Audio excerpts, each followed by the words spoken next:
Welcome students. आज के मेरे इस वीडियो का टॉपिक है टेरिडोफाइट्स के जनरल कैरेक्टर्स। सामान्य लक्षण हम टेरिडोफाइट्स के पढ़ेंगे। टेरिडोफाइट्स को plants with feather like leaf कहते हैं।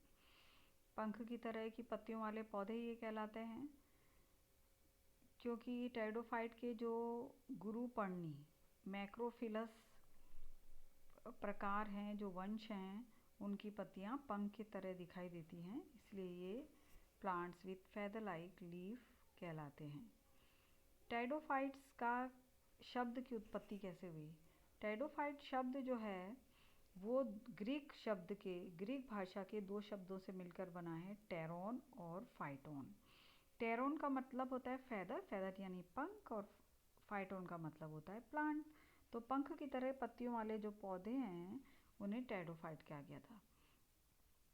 ठीक है, तो ये जो नेम है वो ओरिजिनली मुख्य रूप से उस ग्रुप के पौधों को दिया जाता है जो कि वेल डेवलप्ड पिन्नेट या फ्रॉन्ड लाइक लीफ रखते हैं, जिनकी जो पत्तियां होती हैं वो पिच्छाक रूप से पूर्ण विकसित प्रकार की होती हैं। टेरिडोफाइट्स को अपुष्पी यानी क्रिप्टोगेम्स भी कहा जाता है, क्योंकि इनमें वेल डेवलप्ड वेस्कुलर टिश्यू होता है। इनमें जो वेस्कुलर मतलब संवहन उत्तक पाए जाते हैं, वेल डेवलप्ड, इसलिए इन्हें क्रिप्टोगेम्स भी कहा जाता है। तो क्रिप्टोगेम्स को हम, जैसे कि अभी मैंने बोला, अपुष्पी कहते हैं। तो इन पौधों का अब वेस्कुलर क्रिप्टोगेम्स यानी संवहनी अपुष्पी पौधे कहा जाता है। दूसरा, हम इन्हें स्नेक ऑफ प्लांट, ये रेप्टाइल्स ऑफ प्लांट किंगडम कहते हैं। ठीक है, ब्रायोफाइट्स को आपने पढ़ा होगा स्कूल लेवल पे। ब्रायोफाइट्स को हम कहते हैं एम्फीबियंस ऑफ प्लांट किंगडम, और इनको कहता है यानी ये उनसे आगे की कड़ी हैं, तो ये रेप्टाइल्स यानी स्नेक्स ऑफ प्लांट किंगडम कहलाते हैं। टेरिडोफाइट की 400 लिविंग और फॉसिल जनरा है ना, वंश, जनरा मतलब वंश, 400 वंशों की, 400 वंश में जीवित वंश भी शामिल हैं और वो वंश भी शामिल हैं जो फॉसिल के रूप में प्राप्त हुए हैं। तो उनकी 10,500 जातियां, ठीक है, 400 जेनरा की 10,500 जातियां अभी तक खोजी जा चुकी हैं।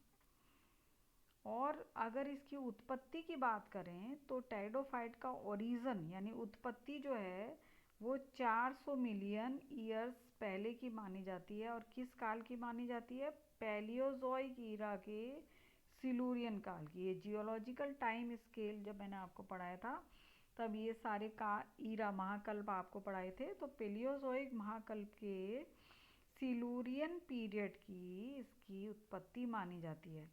लेकिन पृथ्वी पर डोमिनेंट वेजिटेशन के रूप में टेरिडोफाइट डिवोनियन काल में मौजूद थे, ये याद रखना है। उत्पत्ति है पैलियोजोइक ईरा के सिलूरियन काल की, और सब इस पृथ्वी पर डोमिनेंट मतलब सबसे ज़्यादा पाई जाने वाली वनस्पति ये किस काल में थे? डिवोनियन काल में। ठीक है, तो ये 1 नंबर का क्वेश्चन याद रखिएगा। अब हम जनरल कैरेक्टर्स अगर देखते हैं तो ज़्यादातर टेरिडोफाइट्स जो होते हैं वो स्थलीय होते हैं। स्थलीय यानी ज़मीन पे मिलते हैं। ये ठंडी जगह पर, नमी वाली जगह पर और छायादार जगहों को पसंद करते हैं। एग्जाम्पल फर्न जैसे है। इनके कुछ सदस्य जो होते हैं वो जलीय होते हैं, एक्वेटिक होते हैं। एक्वेटिक का एग्जाम्पल है मार्सिलिया, ये आपके कोर्स में है, इधर स्पेलिंग थोड़ा सा मिस्टेक है, मार्सिलिया ए है ये, ठीक है, मार्सिलिया। तो मार्सिलिया, एजोला दोनों ही आपके कोर्स में हैं। तो ये 1 नंबर के क्वेश्चन बनते हैं कि जलीय टेरिडोफाइट्स के नाम लिखिए, तो आपको एग्जाम्पल याद करने पड़ेंगे। ये जीरोफिटिक का मतलब होता है मरुद्भिद का एग्जाम्पल कौन सा है? सिलेजिनेला रूपेस्ट्रिस या एक्विसिटम, ये फिर आपके कोर्स में है, सिलेबस में रखे गए हैं। एपीफाइट का मतलब होता है अधिपादपीय, और अधिपादपीय किसे कहते हैं? वो पौधे जो दूसरे पौधों पर ग्रो करते हैं, उन पे उगते हैं, यानी उनका सारा उनके ऊपर पाए जाते हैं, लेकिन उनसे पोषण प्राप्त नहीं करते हैं, केवल एक सहारा लेते हैं, उनको एक जगह के रूप में इस्तेमाल करते हैं, लेकिन किसी प्रकार का पोषण उससे प्राप्त नहीं करते हैं और उनको नुकसान भी नहीं पहुंचाते हैं। ठीक है, अगर पोषण प्राप्त करते हैं और नुकसान पहुंचाते हैं तो ऐसे पौधे पैरासाइट या परजीवी कहलाते हैं। तो ये अधिपादपीय वो हैं जो कि दूसरे पादप पर केवल उगते हैं, लेकिन पोषण की प्राप्ति उससे नहीं करते हैं। तो उसका एग्जाम्पल लाइकोपोडियम स्क्वेरोसम है, लाइकोपोडियम फ्लैगमेरिया भी है, यानी लाइकोपोडियम की 2 स्पीशीज ऐसी हैं जो कि अधिपादीय रूप में पाई जाती हैं। दूसरी है फ्लैगमेरियम, PHA फ्लैग, ठीक है, मेरियम, फ्लैगमेरियम, तो ये मिलते हैं। तो यानी टेरिडोफाइट्स स्थलीय, जलीय, मरूदभिद, अधिपादपीय अनेक प्रकार की हैबिटाट रखते हैं। टेरिडोफाइट्स जो हैं, ज़्यादातर मेजॉरिटी की ज़्यादातर टेरिडोफाइट्स जो होते हैं वो शाकीय होते हैं, हर्बेशियस होते हैं, लेकिन कुछ टेरिडोफाइट्स ऐसे हैं जो बहुवर्षीय होते हैं। अगर हम शाकियों की बात करते हैं तो शाकीय वो पौधे होते हैं जो एनुअल होते हैं, एक वर्षीय होते हैं ना, एक ही वर्ष में उनका पूरा जीवन फिनिश हो जाता है। वो वेजिटेटिव कायिक अवस्था से जनन अवस्था, जनन अवस्था से वापस कायिक जनन अवस्था से के बाद कंप्लीट होने के बाद वो पौधे नष्ट हो जाते हैं। फिर नेक्स्ट ईयर उनके जो बीजाणु होते हैं उनसे फिर नए पौधे का डेवलपमेंट होता है। तो इस तरह से ये एक वर्षीय ज़्यादातर होते हैं, लेकिन कुछ जो हैं वो बहुवर्षीय हैं।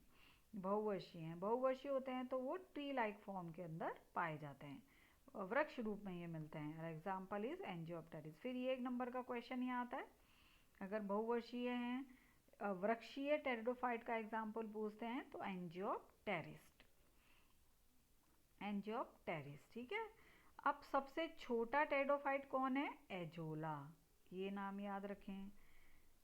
अभी इससे पहले बताया था एजोला एक्वेटिक होता है, जलीय होता है, एजोला। लार्जेस्ट साइथिया, जो कि कैसा टी फॉर्म में मिलता है। तो फिर ये छोटे छोटे 1 नंबर के जनरल कैरेक्टर्स में ज़्यादातर 1 मार्क क्वेश्चंस बनते हैं, तो 1 मार्क क्वेश्चन यहाँ पर हैं। तो ये एजोला जो है वो स्मॉलेस्ट और साइथिया जो है वो लार्जेस्ट टेरिडोफाइट होता है। प्लांट बॉडी जो होती है, मुख्य पादप शरीर जो होता है टेरिडोफाइट का, वो बीजाणुद्भिद होता है ना। पादप शरीर 2 तरह का होता है, गैमेटोफिटिक और स्पोरोफिटिक। गैमेटोफिटिक को हम हिंदी में कहते हैं युग्मोद्भिद, जो कि अगुणित होता है, और स्पोरोफिटिक को हम कह रहे हैं बीजाणुद्भिद, जो कि द्विगुणित होता है। द्विगुणित पादप शरीर, यानी टेरिडोफाइट से ही बीजाणुद्भिद शुरू होता है। टेरिडोफाइट से पहले ब्रायोफाइट्स या शैवाल है या कवक है ना, वो सब गैमेटोफिटिक होता है। उनका मुख्य पादप शरीर जो है वो हैप्लॉइड होता है, अगुणित होता है, ठीक है। तो जब बीजाणुद्भिद की बात होती है तो बीजाणुद्भिद जो है वो जड़, तना और पत्तियों में विभेदित होता है, जबकि युग्मोद्भिद जड़, तना, पत्तियों में विभेदित नहीं होता है, वो थैलस होता है, ठीक है। तो यहाँ वो थैलस नहीं है, जड़, तना और पत्ती में विभेदित होता है। अब जड़ें कैसी होती हैं? जड़ें जो होती हैं वो अपस्थानिक होती हैं, एडवेंटिशियस इंग्लिश में कहते हैं अपस्थानिक। अपस्थानिक जड़ें क्या होती हैं? जो अपने ओरिजिन से उत्पन्न ना होकर पौधे के किसी अन्य भाग से निकलती है, यानी प्राथमिक जड़ तंत्र जो होता है वो उसका नष्ट हो जाता है और उसके बदले में अपस्थानिक जड़ तंत्र डेवलप हो जाता है, ठीक है। अब क्या होता है, उनका विभाजन कैसा होता है? एकलाक्षी या डाइकोटोमस, एकलाक्षी या द्विभाजी शाखित शाखन उनमें मिलता है, और इंटरनली वो डाई आर्च होते हैं, द्विआदिदारुक होते हैं, यानी 2 जाइलम जो होते हैं वो उसमें पाए जाते हैं। एनाटॉमी के लिए ये 2 जाइलम रखते हैं। अब मैं यहाँ आपको समझाऊं कि डाइकोट और मोनोकोट कैसे डिवीज़न ब्रांचिंग कैसे होती है, ठीक है। अगर हम डाइकॉट की बात करते हैं, डाइकोटोमस यानी द्विभाजी शाखन। द्विभाजी शाखन क्या होता है, जैसे ये जड़ है, जड़ इस तरह से डेवलप होगी नीचे, तो इस तरह से ये दो भागों में विभेदित हो जाएगी, फिर इसके ये भाग दो भागों में विभेदित हो जाएंगे। तो इस प्रकार का जो शाखन होता है उसको हम कहते हैं द्विभाजी शाखन, ठीक है। और इसके विपरीत अगर हम एकल लाक्षी की बात करते हैं, मोनोपोडियल ब्रांचिंग की बात करते हैं, तो मोनोपोडल ब्रांचिंग में क्या होता है कि एक ही तरफ ब्रांचिंग होती है। अगर ब्रांचिंग जाएगी तो वो एक ही तरफ होगी, इस तरह से ये पूरा शाखन जो है वो एक ही डायरेक्शन में चलेगा। इसको लेटरल पार्श्वीय जैसे शाखन होता है ना, एक ही लक्ष्य उसका बना रहता है, तो इस तरह से ये शाखन पाया जाता है। तो ये शाखन कौन सा है, मोनोपोडियल, और ये है डाइकोट, एकलाक्षी और द्विभाजी शाखन। स्टेम जो है, तना जो होता है टेरिडोफाइट्स के अंदर, वो भी शाखित होता है, और शाखन इसमें भी कैसा होता है, मोनोपोडियल या डाइकोट, है ना। मोनोपोडियल यानी शाखा तो इस तरह से होगी, तो ये इस तरह से एक ही तरफ वृद्धि करेगा, और डाइकोट कैसा होगा, द्विभाजी शाखन, इस तरह से द्विभाजी शाखित होता रहेगा। Branching do not arise in the axil of the leaves. शाखन जो है वो पत्ती के अक्ष से कभी नहीं निकलेगा, ये अक्ष है ना, तो यहाँ कभी पत्ती नहीं होगी, लीफ कभी यहाँ पर नहीं होगी, लीफ यहाँ पर होगी, ब्रांचिंग की नहीं होगी। तो जो शाखन निकलता है वो पत्ती के अक्ष से नहीं होता।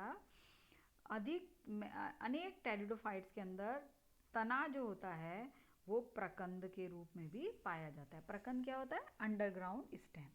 जो तना जब भूमिगत होता है तो हम उसको कहते हैं प्रकंद। ये सब आप स्कूल लेवल पे पढ़ चुके हैं। इसके बाद हम आते हैं लीव्स पर, इसकी पर्णों पर। पर्ण कैसी हो सकती हैं, पर्ण दो प्रकार की होती हैं, लघु पर्णी और गुरु पर्णी। लघु पर्णी को इंग्लिश में कहते हैं माइक्रोफिलस, और गुरु पर्णी को मेगाफिलस। माइक्रो लघु और गुरु, लघु यानी छोटी, गुरु यानी बड़ी। तो पत्तियां अगर माइक्रो लघु पर्णी है तो कैसी होंगी, स्मॉल होंगी, छोटी होंगी, पतली होंगी, और शल्क की तरह पतली, पतली हैं यानी शल्कीय होती हैं, जैसे कि क्विसिटम। एग्जाम्पल जरूर देना है आपको, ठीक है। ये सरल प्रकार की होती हैं और सेसाइल होती हैं। सेसाइल से मतलब होता है अव्रंती। इन पर्णों में व्रंत जो है वो नहीं पाया जाता, ये तने पर डायरेक्ट इस तरह से लगी रहती हैं, ठीक है। तो ये सेसाइल, सेसाइल मतलब क्या हुआ, अपर्णी। तो एग्जाम्पल इज सिलेजिनेला, ठीक है। और लघु पर्णी की के विपरीत कुछ पत्तियां कैसी होती हैं, गुरु पर्णी। तो गुरु पर्णी कैसी होंगी, लार्ज। गुरु पर्णी बड़ी होती हैं और पिन्नेटली कंपाउंड होती है, संयुक्त तो पिच्छाकार होती हैं, यानी पर्ण जो है वो पर्णकों में टूट जाती है। ऐसे टेरिडोफाइट्स की पर्णों को हम पर्णक कहते हैं, है ना। हिंदी में हम उसको कहते हैं लीफलेट, और हिंदी में हम उसको कहते हैं पर्णक, पिच्छाक, पिन्नेट, और इंग्लिश में कहते हैं लीफलेट। तो संयुक्त पिच्छाक होती हैं। संयुक्त पिच्छाक कैसे, संयुक्त पिच्छाक जैसे कि ये इसका बीच का रैचिस है, और लीफ जो होती हैं वो अनेक टुकड़ों में, जैसे यहाँ पर एक पर्णक, ये पर्णक, ये पर्णक, ये व्रंती होती हैं, अधिकतर ये पर्ण जो होती हैं वो व्रंती होती हैं। तो टेरिडोफाइट्स की अगर हम बात करते हैं तो टेरिडोफाइट्स में ज़्यादातर पर्णक जो होती हैं वो इस तरह दिखाई देंगी आपको, क्रकची जैसे ही रहता है, क्रकची आपको इस तरह से दिखाई देंगी। तो इनको हम क्या कह रहे हैं, पर्णक, ठीक है। और लघु पर्णी में मैंने कैसे बताया, तने के ऊपर पत्ती इस तरह से डायरेक्ट लगी होती है, कोई पिच्छाक वगैरह में डेवलप नहीं होती है। तो ये जैसे तना जा रहा है, ये पर्णक, ये इस तरह से पर्णक यहाँ पर लगी रहती हैं। और जब गुरु पर्णी की बात करते हैं तो गुरु पर्ण में पत्तियाँ इस तरह से दिखाई देंगी, और ये ज़्यादातर पत्तियाँ राइजोम पर लगी रहेंगी। तो यहाँ से यहाँ तक ये एक पर्ण है जो कि पिच्छाक बनाती है, तो इसे हम कहते हैं संयुक्त पिच्छाक। वैस्कुलर सिस्टम, संवहन उत्तक जो होते हैं वो कैसे होते हैं, तो ठीक अभी मैंने सब पहले जब जैसे शुरुआत की क्या बताया, ये संवहनी क्रिप्टोगेम्स हैं, यानी इनमें संवहन तंत्र पाया जाता है ना। तो संवहन तंत्र जो होता है वो संवहन तंत्र इंग्लिश में कहलाता है टिश्यू, वैस्कुलर टिश्यू। ठीक है, तो वैस्कुलर टिश्यू प्रेजेंट होते हैं किसमें, तने और जड़ और तने दोनों में प्रेजेंट होते हैं। इनमें क्या होता है, संवहन तंत्र में जाइलम मिलता है और फ्लोएम मिलता है। जाइलम किससे बना होता है, जाइलम वाहिनिकाओं से बना होता है, केवल वाहिनिकाओं से बना होता है। और phloem has only sieve tubes, चालनी जो नलिकाएं होती हैं वो फ्लोएम में होती हैं, और जाइलम में क्या होते हैं, ट्रैकेट्स होते हैं। ठीक है, तो इस तरह से वैस्कुलर तंत्र टेरिडोफाइट्स में जाइलम और फ्लोएम है, और जाइलम जो है वो ट्रैकेट से और फ्लोएम जो है वो केवल सीव ट्यूब से बना होता है। अब हम जाइलम और फ्लोएम की बात करते हैं, तो जाइलम और फ्लोएम मिलकर स्टीलर सिस्टम, रंभीय तंत्र का निर्माण करते हैं। ये रंभीय तंत्र एक फुल क्वेश्चन के रूप में पूछा जाता है और इसको अलग से पढ़ाया जाएगा, क्योंकि इस यूनिट में इसको अलग से मेंशन किया गया है, स्टीलर सिस्टम इन टेरिडोफाइट्स। ठीक है, तो स्टीलर सिस्टम को मैं अलग से पढ़ाऊंगी, लेकिन यहाँ पे थोड़ा सा बताएंगे कि टेरिडोफाइट में स्टील जो होती है, स्टील मतलब रंभ जो होती है वो ठोस रंभ हो सकती है, वो नाल रंभ हो सकती है, वो जाल रंभ हो सकती है, वो बहुचक्रीय हो सकती है, यानी जितने भी प्रकार रंभ के होते हैं वो सब टेरिडोफाइट्स के अंदर पाए जाते हैं। अब ये जो बनती हैं जो रंभ, वो मुख्य रूप से दो प्रकारों से बनती हैं। अब वो दो प्रकार में थोड़ा सा यहाँ मेंशन कर देती हूँ आपको। जैसे कि अगर हम ठोस रंभ की बात करते हैं, तो ठोस रंभ वो रंभ है जिसमें जाइलम फ्लोएम से घिरा हुआ पाया जाता है। ठीक है, तो ये जो भाग है दिस इज कॉल्ड जाइलम, और ये बाहर वाला भाग जो होता है वो फ्लोएम। फिर इसके बाद एंडोडर्मिस और पेरिसाइकल होती है। तो ये वो रंभ होती है ठोस रंभ जिसमें पित्त या मज्जा नहीं पाई जाती। क्लियर। और दूसरी रंभ वो रंभ होती है जिसमें पित्त और मज्जा पाई जाती, मज्जा या पित्त पाई जाती, जिसे हम कहते हैं नाल रंभ। इसमें क्या होता है, बीच में एक मज्जा भाग होता है, उस मज्जा के चारों तरफ जाइलम होता है, ये जाइलम है, और xylem is surrounded by phloem, xylem जो है वो फ्लोएम से सराउंडेड है। तो यहाँ पर क्या मिल रही है, पित्त मिल रही है, पित्त पाई जा रही है। तो इसलिए ये नाल एक नली का रूप बीच में बना रहा है, तो ये पित्त है।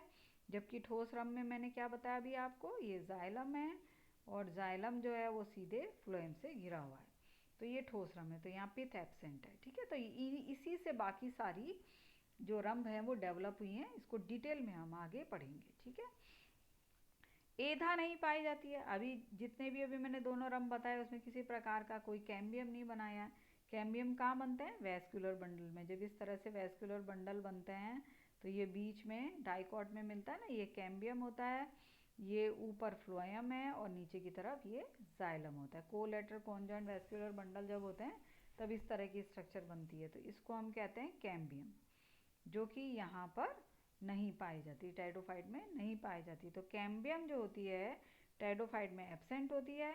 जब एब्सेंट होती है तो किसी प्रकार की सेकेंडरी ग्रोथ भी इसके अंदर नहीं होती है, द्वितीयक वृद्धि नहीं पाई जाती है। हम एंजियोस्पर्म में पढ़ते हैं आवृतबीजी पौधों में कि कैम्बियम के द्वारा ही द्वितीयक वृद्धि होती है, सेकेंडरी जाइलम का निर्माण होता है, इस तरह से वुड का निर्माण होता है।